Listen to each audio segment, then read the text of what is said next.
Bacaan dari Nubuat Yehezkiel. Kata Nabi, seorang malaikat membawa aku ke pintu bait suci, dan sungguh ada air keluar dari bawah ambang pintu bait suci. Dan mengalir menuju ke timur, sebab bait suci juga menghadap ke timur. Air itu mengalir dari bawah bagian samping kanan dari bait suci, sebelah selatan mezbah. Lalu malaikat itu menuntun aku keluar, melalui pintu gerbang utara, dan dibawanya aku berkeliling dari luar menuju pintu gerbang yang menghadap ke timur. Sungguh air itu membual dari sebelah selatan. Lalu malaikat itu pergi ke arah timur dan memegang tali pengukur di tangannya. Ia mengukur 1000 hasta dan menyuruh aku masuk dalam air itu. Dalamnya sampai di pergelangan kaki. Ia mengukur 1000 hasta lagi dan menyuruh aku masuk sekali lagi ke dalam air itu. Sekarang sudah sampai di lutut. Kemudian ia mengukur 1000 hasta lagi dan menyuruh aku ketiga kalinya masuk ke dalam air itu.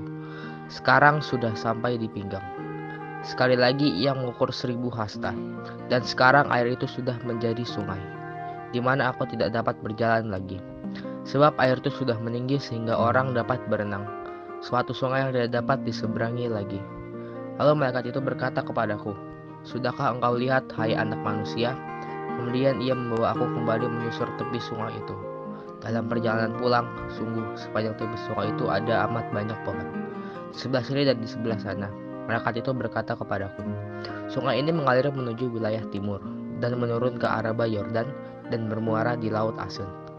Maka air laut yang mengandung banyak garam itu menjadi tawar.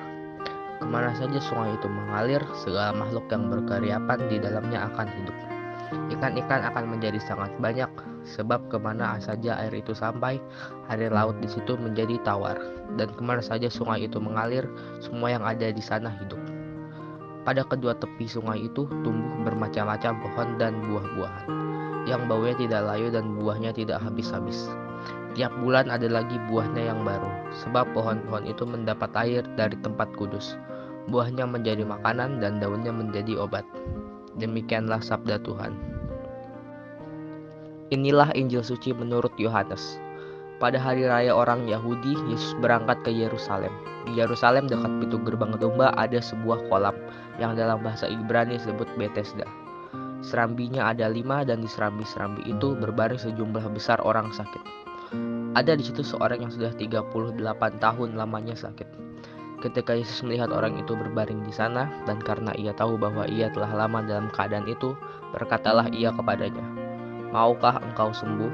Jawab orang sakit itu kepadanya, Tuhan, tidak ada orang yang menyurutkan aku ke dalam kolam itu, apabila airnya mulai goncang, dan sementara aku sendiri menuju kolam itu.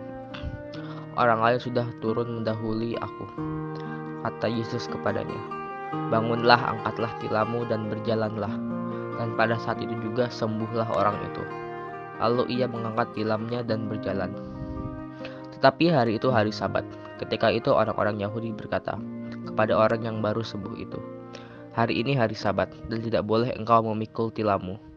Akan tetapi ia menjawab mereka, orang yang telah menyembuhkan aku, dia mengatakan kepadaku, angkatlah tilammu dan berjalanlah.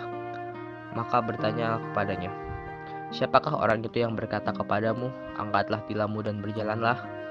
Tetapi orang yang baru sembuh itu tidak tahu siapa orang itu, sebab Yesus telah menghilang ke tengah-tengah orang banyak di tempat itu. Kemudian ketika bertemu dengan dia dalam bait Allah, Yesus berkata kepadanya, engkau telah sembuh, jangan berbuat dosa lagi, supaya padamu jangan terjadi yang lebih buruk. Orang itu keluar lalu menceritakan kepada orang-orang Yahudi bahwa Yesuslah yang telah menyembuhkan dia. Dan karena itu orang-orang Yahudi berusaha menganiaya Yesus karena ia melakukan hal-hal itu pada hari Sabat. Demikianlah sabda Tuhan. Renungan diambil dari Ziarah Batin. Air adalah lambang rahmat Allah.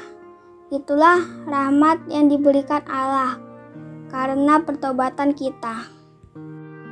Dari bait sucinya, Allah mengalirkan rahmat secara berlimpah bagaikan sungai sehingga melingkupi seluruh diri dan hidup kita. Karena demikian, banyaknya seolah kita bisa mencebur dan berenang dalam rahmat Allah itu.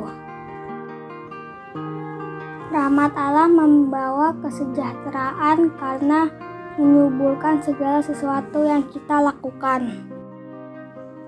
Bahkan rahmat itu mengalahkan dan mengubah situasi dosa dan membawa kehidupan. Kesejahteraan dan keselamatan tumbuh subur dimanapun rahmat itu mengalir.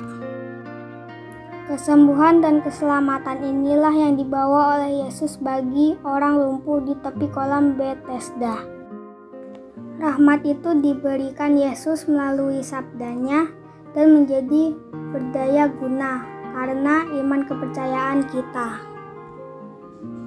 Kaitan antara pertobatan dari dosa dan kesejahteraan oleh rahmat ditegaskan Yesus dengan berkata, "Engkau telah sembuh, jangan berbuat dosa lagi, supaya padamu jangan terjadi yang lebih buruk." Marilah berdoa. Ya Yesus, bersihkanlah kami dari dosa-dosa kami. Amin.